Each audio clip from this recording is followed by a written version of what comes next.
Hi, everybody. This is Reverend Scott Morgan, and this is a new way to reach you and start discussions, even though we are meeting remotely.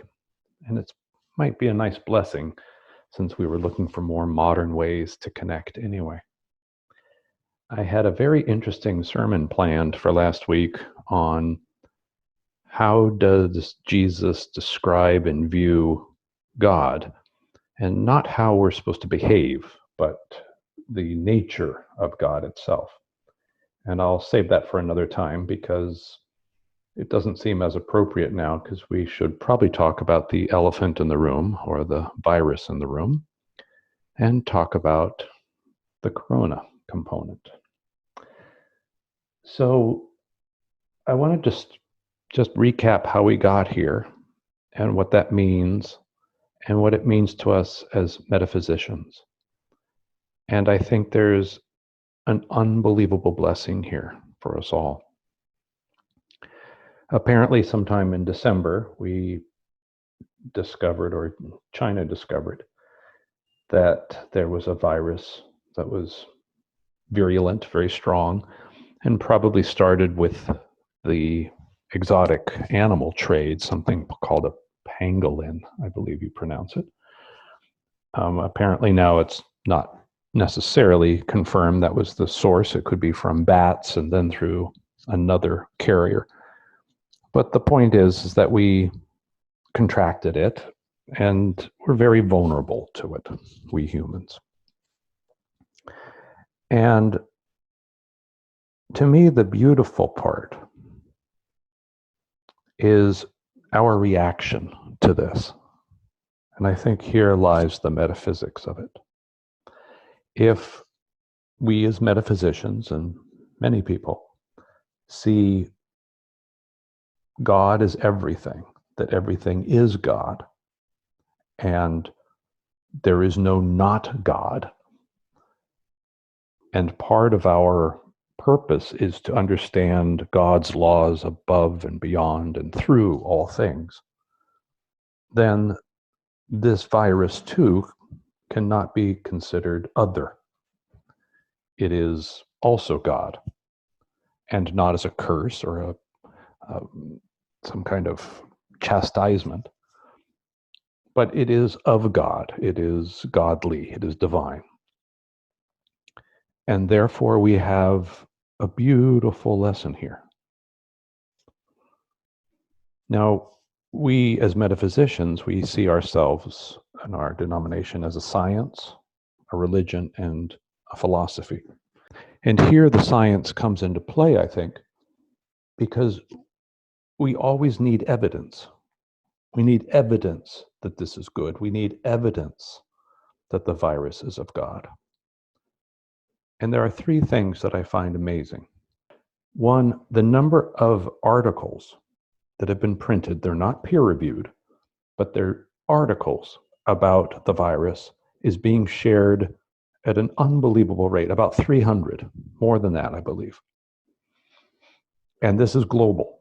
Suddenly, everybody is sharing information about this common cause. Secondly, the willingness to shut down airports, economies, entire countries is breathtaking. Never before have we seen this. And this is why I think is so important about this virus is we are seeing the dawn of a new consciousness in our species. Never before have we seen such a global response to something.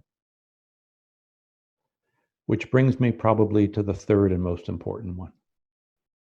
The act of voluntarily putting ourselves into social distancing, separating from immediate contact from as many people as possible, is a particularly unselfish act. Because how that works is not necessarily for you or your family and getting immediately sick. It's that we could potentially be unknowing carriers. We could be unwittingly passing this on. And as a species, we have evolved to be able to take this step. And never before in the history of humankind have we seen this response to something, that on a global scale, we said, this is important. We will take care of others no matter what. And I just find that incredibly encouraging. We like to say now that Arlington Metaphysical Chapel and the acronym AMC stands for awareness, mindfulness, and consciousness. And this act, what we are living through right now, is a massive leap of consciousness. We are taking care of others who we don't even know, who we may never know, who we may never meet. We are taking tremendous financial risks and hits. We are shutting down entire economies and schools. And we've basically put the brakes on everything and are coming together as a people. Now, this is not to say that we don't have fear. I want to acknowledge that. This is not to say that people aren't suffering and crossing over. But two things about that.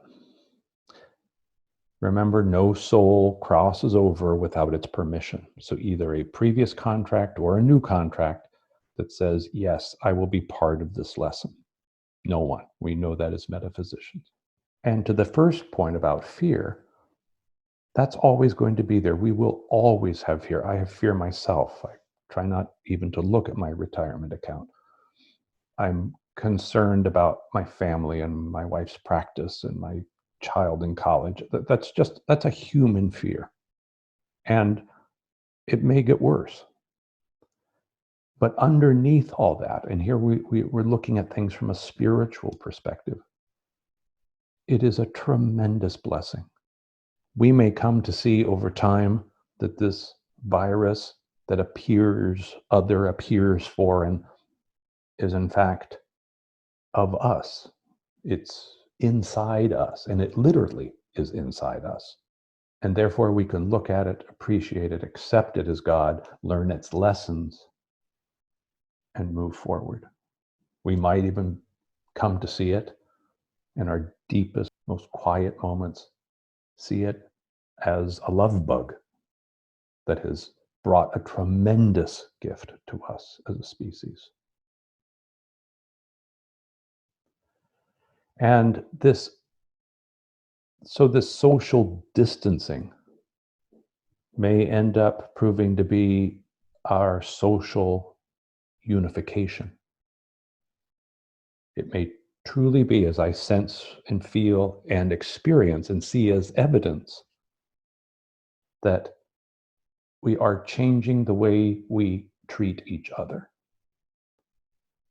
And we may have initially thought it was going to be from aliens, from another place that we unify around, but instead it's around this little bug, microscopic bug that we've internalized, and that the smallest thing is proving to be our greatest catalyst for unification.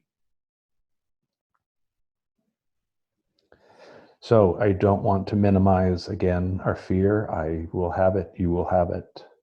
We may get worse. We may have more fearful moments. But try to remember the other side, the God side. All is God. There is no other. And it comes with tremendous blessings. Peace to all of you, and hope to see you soon.